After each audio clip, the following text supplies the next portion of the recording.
Terima kasih. Saya izin bertanya dengan Pak Rano Karno.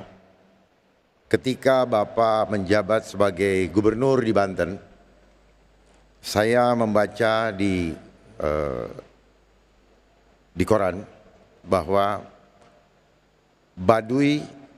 penduduk Baduy menolak untuk tempatnya dijadikan destinasi pariwisata.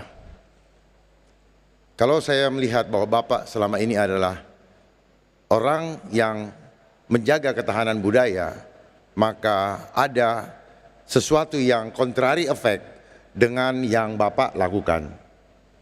Jadi kami bertanya kepada Bapak, kenapa itu harus terjadi sementara PUUN sendiri sudah meminta, bahkan meminta kepada Presiden Joko Widodo waktu itu untuk mencabut kebijakan itu. Terima kasih.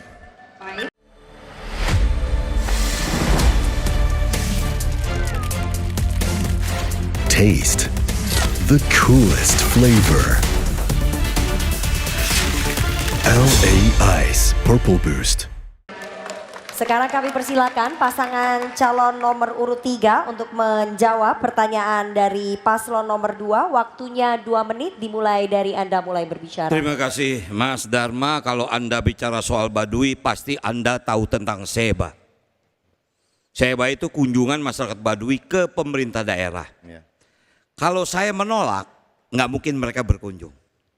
Tapi memang saya membatasi karena apa? Permintaan masyarakat Baduy itu sendiri. Mereka minta apa?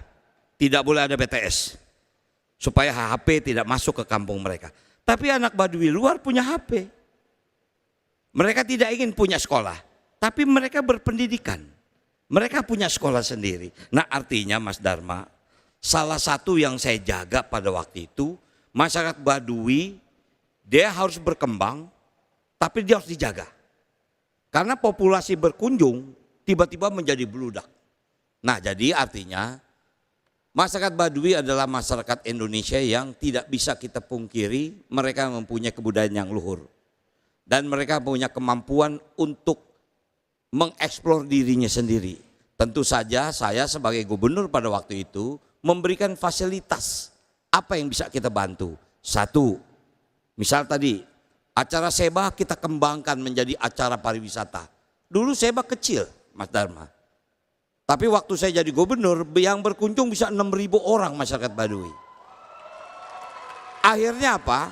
Dengan ini masyarakat Baduy dikenal lebih luas. Itulah memang membuat mereka tiba-tiba ketakutan. Karena jumlah kunjungan wisata di sana membludak. Kembali lagi, saya tidak menolak, tapi memang saya membatasi. Karena apa? Permintaan masyarakat Baduy itu sendiri. Terima kasih, Mas Dharma. Masih ada waktu, dimanfaatkan atau cukup? Baik.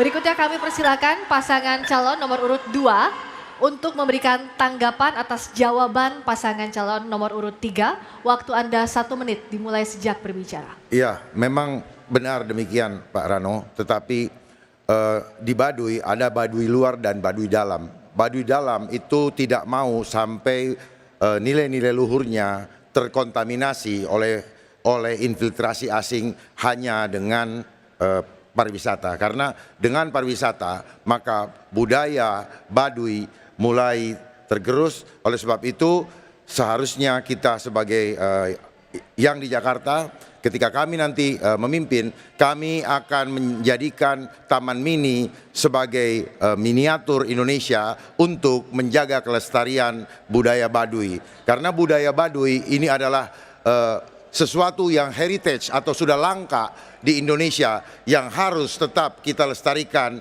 agar keluhuran budaya Baduy yang selama ini kita kenal itu bisa terpelihara sampai selama-lamanya. Terima kasih.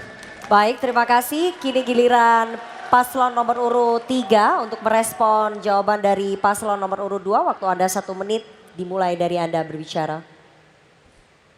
Memang saya sebagai orang yang mencintai kebudayaan, bahkan saya lah yang membangun Museum Multatuli di Lebak.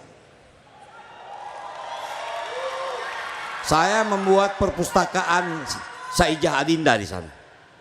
Karena Lebak ini masuk dalam sejarah bangsa. Dan kebetulan masyarakat Baduy ada di sana. Dan mungkin kalau Mas Dharma juga tahu, banyak karuhun di sana, bukan hanya Baduy. Ada juga kegiatan-kegiatan tradisional yang tiap tahun dilakukan. Nah, jadi artinya saya sangat tahu di satu sudut saya meningkatkan kesejahteraan masyarakat Baduy. Barangkali kalau Mas Dharma lihat, kita masih bisa melihat masyarakat Baduy luar berjalan ke Jakarta untuk jual madu, jual hasil tenunnya. Nah, waktu itu kami memfasilitasi membuat koperasi. Agar apa? Tingkat kesejahteraan mereka meningkat. Mungkin itu. Terima kasih. Baik, terima kasih. Berikutnya kesempatan selanjutnya, mohon tenang hadirin, terima kasih. Bagaimana tanggapan Kang Emil dengan kondisi Jawa Barat yang saya baca secara statistik menjadi setelah pandemi COVID-19, Jawa Barat menjadi daerah salah satu yang dianggap miskin. Itu yang saya baca di koran. Bagaimana tanggapan Bapak dan kenapa itu sampai terjadi, di mana masyarakatnya pun sedang mengalami krisis ekonomi, bahkan terjadi kesenjangan sosial seperti yang sedang kita alami saat ini di Jakarta.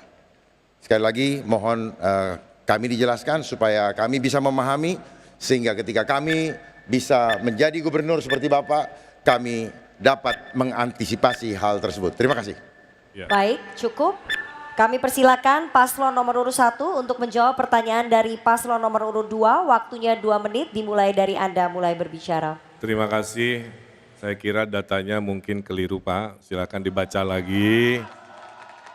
Termiskin di Pulau Jawa bukan Provinsi Jawa Barat, provinsi lain di Pulau Jawa, silakan dibaca lagi. Yang kedua, waktu saya memulai jabatan sebagai Gubernur Jawa Barat, desa tertinggal dan desa sangat tertinggal itu ada 1.100. 5 tahun kami bekerja dengan pemerataan ekonomi, dengan ekonomi digital desa, dengan program-program pemberdayaan pesantren-pesantren di desa. Hasilnya Pak Dharma, dari 1.100 desa tertinggal sangat tertinggal, di akhir jabatan kami jumlahnya menjadi 0. Kami berhasil mengenolkan desa miskin, tertinggal sangat tertinggal, sehingga mendapatkan penghargaan tertinggi dari Kementerian Desa karena inovasi-inovasi pengentasan kemiskinan. Yang kedua, kami merasa bahwa Jawa Barat memang berbeda dengan Jakarta. Kami banyak mengurusi desa, 5.700 pedesaan, sehingga banyak hal-hal yang menurut saya membuat kami harus lebih bijak, tidak hanya membahas perkotaan. Dan tolong diingat, kami ini adalah dari semua yang hadir di sini, saya mengalami ujian sebagai pemimpin yang anggarannya harus direfocusing, yang tadinya untuk infrastruktur, kami geser untuk kemanusiaan, untuk bansos, untuk hajat hidup, dan lain sebagainya. Dan selama kekurangan dana seperti itu, kami mendapatkan penghargaan dari UNDP sebagai provinsi terbaik penanganan COVID di Asia Pasifik. Terima kasih. Baik, cukup.